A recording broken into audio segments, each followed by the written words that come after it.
Hi guys, welcome to the channel. Today we're going to be discussing 8 financial mistakes people make when trying to build wealth.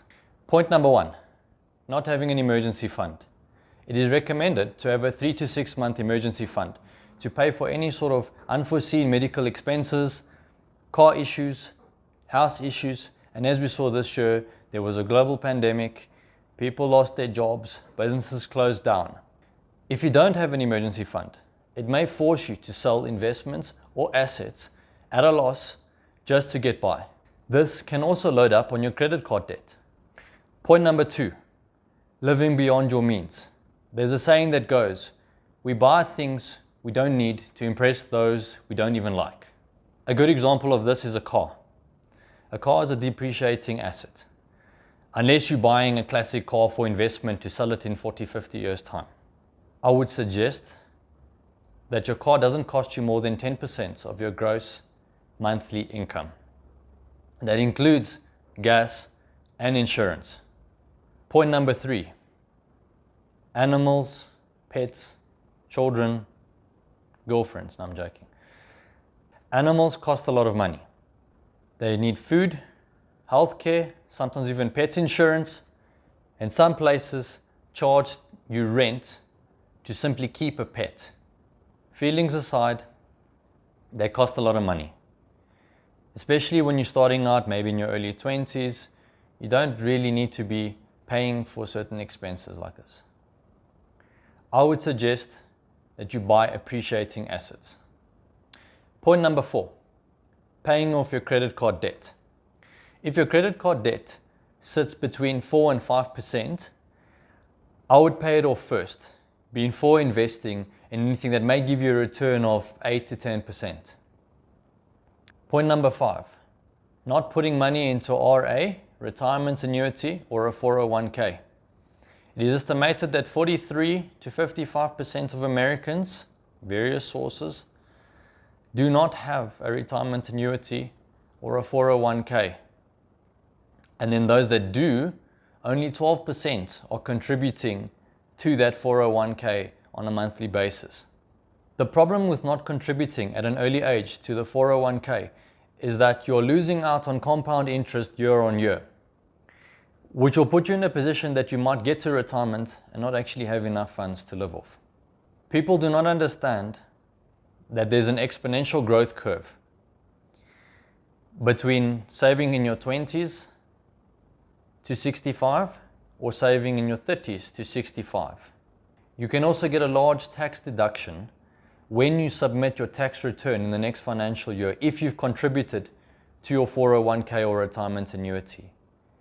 This is all provided that you're not planning on immigrating, moving to another country, because there are penalties if you withdraw the money before age of 65. Point number 6, racking up large student debt for non-marketable jobs or non-in-demand jobs. I'm sorry guys, but if there's a problem at my house and there's a burst pipe, I'm gonna call a plumber in an emergency. If I have an electrical fault, I'm gonna call an electrician. It might be better to go to a trade school and learn those professions instead of racking up student debt for non-marketable or non-in-demand jobs. I don't mean to be rude, but no offense, I'm not going to call a fine arts or graphics designer to come and fix my house in an emergency. Point number 7, having too much money in savings accounts in a bank. In South Africa, we have on average a 2 to 7% inflation rate every year, according to trading economics. Our savings accounts generally give us a 3 to 7.5% interest rate. That means you're losing against inflation year on year, and you're getting poorer. In the USA, it is estimated that inflation ranges between 1.2 and 2.5%.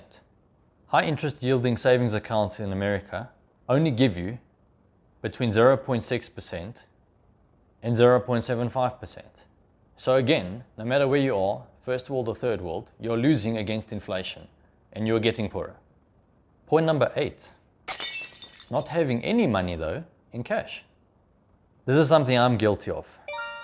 I tend to overinvest, stocks, local or foreign, sometimes in cryptocurrency, bonds, real estate, etc. Watching your portfolio day by day can become very, very stressful. You may need money to boost your emergency fund. You may need money to add to your portfolio. If there's a market dip, if there's a cryptocurrency crash, if there's a real estate market crash, you want to buy some bonds, you see stocks go down, I want to put in, you can't. You're a little bit stuck. And as we said earlier, you may have to actually sell at a loss to get by. The most important thing that I believe you shouldn't do is FOMO into asset classes. Often there's a trendy stock, something new that came out, a cryptocurrency skyrocketing, Tesla shares are hitting through the roof, there's a new electrical vehicle manufacturer on the market, this new IPO came out, oh no, now let's go buy precious metals. Guys, every market has dips and rises. You do not want to be buying right at the top of every market because you're going to lose every time. These are the people that a few years down the line say to you, I've lost money in the stock market, I've lost money on Bitcoin, I've lost money in the real estate market. These are the people who don't understand that they should be buying down at the bottom. We can never time the bottom, but these are the people that should be buying on dips. Understand that we cannot buy things when they're going parabolic. If something is going parabolic, it's in the news everywhere, not just online on financial websites, but on the news, on mainstream news. We've probably missed the boat on that one. It is better to buy stocks, crypto, real estate when nobody's talking about it. Guys, if you like the content of this video, please hit the like button, click subscribe, and the bell notification to get any updates of anything new that I may post. Thank you. Jack it up.